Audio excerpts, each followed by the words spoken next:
Hello everyone, from Tony the Scar Ghost today with a new fantastic look. Today I began a new video about VR gaming because I'm going to try Crisis VRigade 2, the second chapter of the game that was very popular also on side quest. So discover it, playing with me, and let's see how it is. So at the end of the day, how is Crisis VRigade? So let me say that it's pretty cool, but let me explain before how it is. You can see the gameplay in the video while I'm talking. Crisis VRigade actually has a very simple gameplay. So it's a shooter, some kind of wave shooter. You have to shoot the enemies while covering under something. And you have you have to kill wave of enemies until you arrive to the final boss of every mission, and you have to kill it. But it's not as in the other games. So it works that you start in a station, in a point, where you have a point of cover, so you can cover there, go up for cover, shoot it, and cover again. And there are some enemies in the alley in front of you, and they try to shoot you, and your peers, the other guys of the police, because you're in the police department. You have to go up from your cover station and kill them. Before they kill you, you have of course like 3 health points and you have to try to survive. If you defeat all the enemies in the first station, you move on a binary in some kind of cutscene, so it's an animation. You move in a binary and you arrive to another station where you have to cover again, shoot enemies until you kill them all, and then get another station, and so on, until you arrive to the final boss that you have to kill. To win all this big level, you have a time, so 7 minutes for the first mission, for instance, and you have a health that you have to take, and you have to survive and kill all the enemies in the required time. There are, in the beginning, some buddies, some other policemen that can help you. But if you want them to survive, you have to shoot the first enemies very fast. If you do this, usually the other companion can survive at least for 1, 2 or 3 stations. But the more you go on, the more it is hard to make him survive, because if you miss the first 2 enemies, they kill your peer and it's over. But from my experience, it's not a fundamental to have the other guy helping you. It's good, but not that super helpful. So why the game is pretty interesting.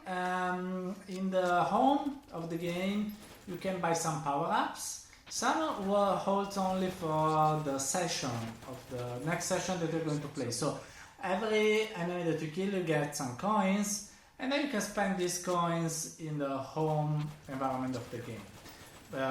Hitting some buttons and buying, for instance, new guns, so you can start, instead of the standard gun, you can have like a Uzi, or you can buy additional health points, but these goodies are going to survive only for 1 play session. There are some others, like some additional skins or some improvements of the gun that are going to last instead forever, so you can buy them, you have an improved gun for your rest of the time while you play the game. And what else? There's also classification, worldwide classification, local classification about your play session, and so on. So why I say that the game is cool, actually, it's not that special. As you can see, it's like a wave shooter with a different kind of wave, so you just have to cover. It's very static also, so it's weird because you don't move. It's always you're in a station where you cover and you stay there. You almost don't even roam scale. You just head up to shoot and you cover again. It's pretty static. Why it is cool? Well, first of all, it is original. It's the first game that I play with this mechanic. Second thing, it's intensive. So you always have to shoot, cover. You are always under pressure, so you just relax some seconds, or you go from one station to the other during the animation, and then bam, yeah, it's full of tension, this game, because enemies are not always frontal. While you're going, you start always pop up from the side. Some of them are walking towards you and try to kill you, and if you don't have the gun charged with the mag in, you're going to have a hard time against him. At a certain point, there are some enemies with special weapons, like an RPG that shoots grenades towards you. And so this variety is pretty cool to be played.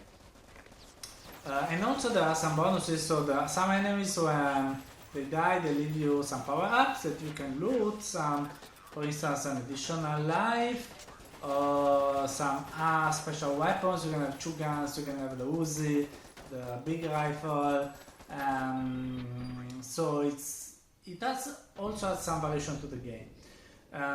I forgot also to say that you have the weapon, you can shoot, and then if the mag is over, you have to press a key and load the ammo, the weapon again, and then you can shoot again. This is pretty cool.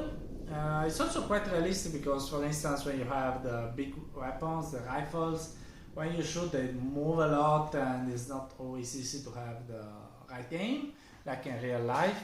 So it is pretty cool in this sense. And also there is a little attention on details that are particularly loved. For instance, when you are in the home environment, you are in the police department. And in this police department, you can actually open the drawer, you can take the mugs and fake drinking from them, you can shoot at stuff and see the whole of the ammo. You can shoot at the 2 other policemen, and actually they die, so it's pretty funny. And then throughout all the game, there is a voice that you can hear from the intercom, and this voice gives also always funny feedback.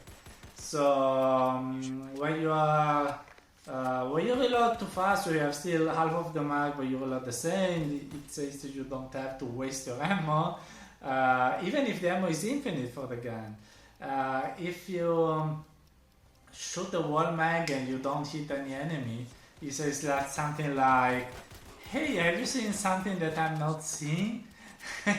So it is mocking you all the time. Or you try to shoot at the mag is over, it says, "Oh, you have to remember that weapons need ammo to work." So I love this little attention that there's also add a little fun of the game, and the sentences are pretty varied, so it's funny. Regarding things I didn't like of the game, I can say something like it is pretty physical and you have to stay crouched on the floor a lot, and it is tiresome for the legs. So at the end of the play session, I sweated a lot. I was full of sweat also because it's summer here, so that thing is not that good. And especially since you're crouched, if you haven't positioned your base station well, you lose the tracking and it's a mess. Also because to reload you have to take the microphone here, so you cover the controller with your body. And this can be a problem for the tracking of the controllers, and this happened to me. It is pretty frustrating where you have all enemies coming around you and you can't take the mag, it's terrible. Another thing is that I found a bug that if I hit continue a play session after I've died, actually after some seconds it automatically dies again. So it's not a perfect game, but it is a very fun game. So I really love playing it, and I lost a sense of time while playing it. It's also a bit challenging. It's not easy to win all the session, but since there is the continue mechanic, if it works, it is not also too many punishing if you die. So it has the right challenge to keep you attached to the game, also to get coins and buy some power-ups, try different things, and there are 3 different missions. I have fun. I think it's a pretty interesting game. To be an indie game is quite good. Probably you would like me also to tell my impression about the graphics and the audio, and I think it's pretty good for being an indie game. So nothing bad to say about. Of course it's not Half-Life Alyx, but to be an indie game is pretty cool. And that's it. So very positive impression on this game. You can buy it on Steam for something like 70 euros, probably $20, something like that. Probably the price should have been a bit lower, probably 15 or 12 euros will be the perfect price for this game. But in any case, I have my thumbs up for Crisis VRigade, and I suggest you to give it a try. Look its Steam page, I will link it in the comments, in the description of this video. and have fun shooting with this game. And that's it for today. I want to thank you for watching this video. I hope you liked it, and I hope you liked the Crisis VRigade too. If it is the case, please like and subscribe this video. So subscribe to my channel to make me happy. And comment this video, tell me what you would like to see in my next one. For now, I see you happy VR. Bye bye.